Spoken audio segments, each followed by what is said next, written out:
Sementara itu, Wakil Gubernur Stephen Kando mengajak masyarakat Sulawesi Utara untuk mendukung dalam doa bagi para atlet PON Sulut yang sedang berlaga di Papua.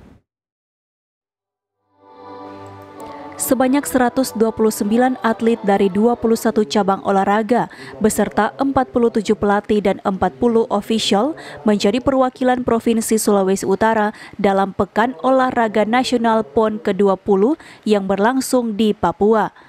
Wakil Gubernur Sulawesi Utara Stephen Kando yang juga selaku Ketua Umum KONI Sulut mengajak masyarakat untuk memberikan dukungan kepada atlet-atlet Sulut yang sedang bertanding di PON ke-20 Papua.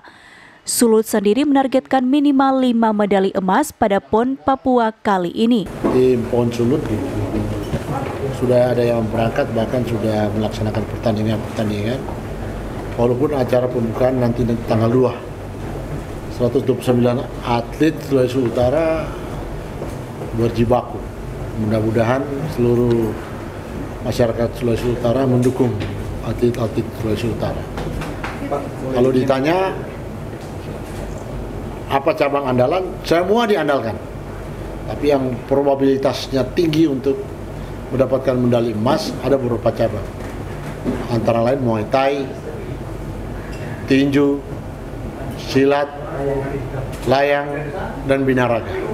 Mudah-mudahan 5 probabilitas tinggi ini boleh menghasilkan emas. Kita sudah meningkat 500% dibandingkan PON yang lalu. Untuk itu sekali lagi saya mohon supaya dukungan moral, doa dari seluruh rakyat Sulawesi Utara untuk tim PON kita.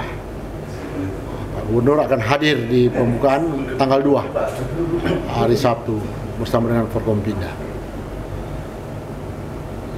PON Papua secara resmi akan dibuka pada 2 Oktober nanti dan akan dihadiri oleh Gubernur Oli Dondo Kambe dan Wakil Gubernur Stephen Kando bersama Forkopimda Sulut. Paul Baole melaporkan untuk Kawanua TV.